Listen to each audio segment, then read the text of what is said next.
Welcome to Siska Fiorence's channel. Speak English, why not?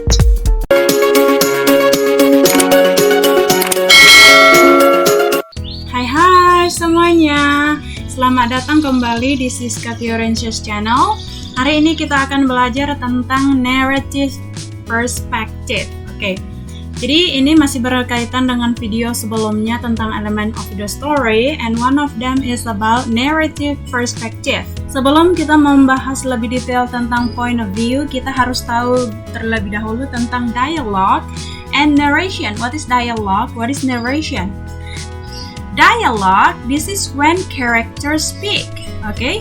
So dialog ini ketika karakternya itu ngomong. Jadi kalimat yang diomongin oleh karakter itu kita sebut dengan dialogue, oke?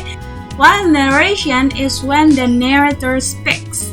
Jadi narration itu ketika narator yang ngomong ya. Narration, narrator. It comes from narrator. Contohnya seperti ini.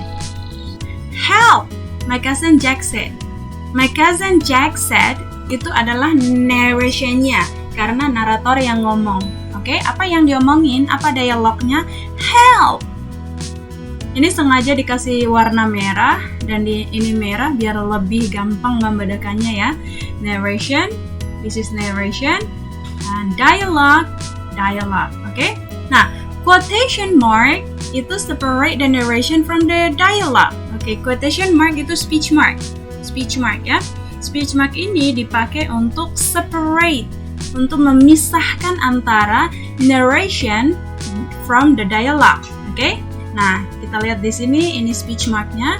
Nah, ini dialognya, ini narration-nya, mereka terpisah. Pronoun case. We are trying to figure out the narrator's point of view on the story. Perspectives and signal words. Nah, kita juga bisa melihat atau identify point of view dari melihat pronoun yang ada di suatu cerita atau paragraf tersebut. Nah, contohnya first person.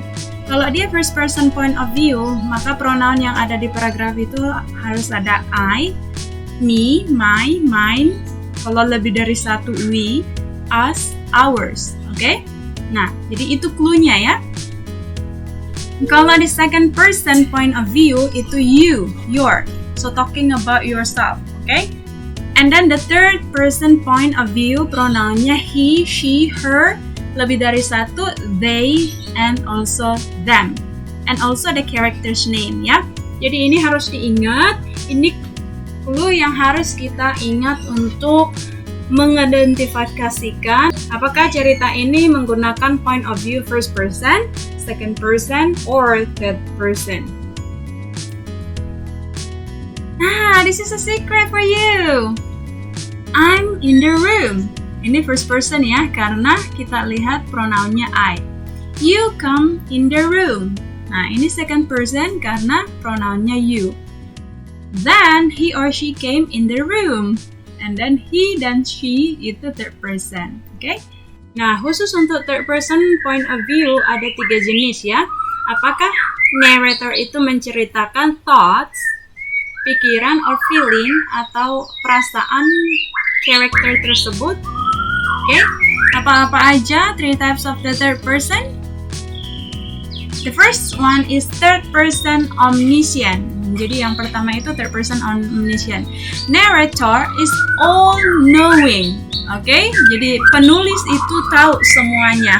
Maksudnya tahu semua feeling dan pikiran semua karakter ya.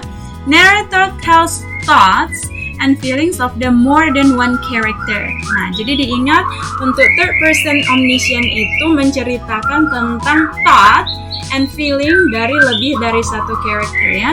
Because omni it means all. Omni itu artinya semuanya. Scient means knowing. Nah, jadi that's why omniscient it means the character know or tells more than one character thought and feelings. Now, this is the example. Tim was mad at Shane. He blamed her. Shane knew Tim would be mad, but she wanted to live her life. Tim was mad, ini berarti feelingnya, Tim marah kepada Shane. He blamed her. Okay? Shane knew. Nah, berarti ini menceritakan thought ya. But she wanted to live her life. Jadi di sini ada thought and also ada feeling. Feelingnya Tim, mad. He blamed her. She knew. Berarti thoughtnya she. Okay? Next, the second one is third person limited. In third person limited, the narrator is limited to one character. Tells thought and feelings of one character. Nah, jadi kayak kebalikan dari third person omniscient tadi, kalau third person limited itu sama-sama menceritakan tentang thought dan juga feeling dari karakter ya. Pikiran dan juga perasaan dari karakter tersebut. Tapi bedanya adalah kalau omniscient itu lebih dari satu karakter yang diceritakan feeling dan juga thought-nya. Sedangkan third person limited itu hanya berfokus terhadap satu karakter aja. Nah, this is the example. Tim was mad at Shay. He blamed her. Shay just laughed without saying anything. She left a note and then left him. Nah, kita lihat di sini Tim was mad. Ini the feeling of Tim. Perasaan Tim bahwa dia marah kepada Shay ya. He blamed her. Nah, Tim blame her. Jadi ini thought. Shay just laughed without saying anything. Nah, di sini kita nggak lihat bahwa diceritakan thought dan feelingnya Shay. Jadi only Tim ya. Jadi hanya Tim. Next. Third person objective. Narrator does not reveal any characters' thoughts or feelings. Only characters' dialogue and actions are narrated. Nah, ini agak berbeda nih. Kalau third person objective itu tidak menceritakan, menggambarkan tentang thought or feeling of the characters ya. Tidak menggambarkan pemikiran atau perasaan dari karakter tersebut. Tetapi hanya menunjukkan dialognya. Dialog dan juga action, tindakannya ya.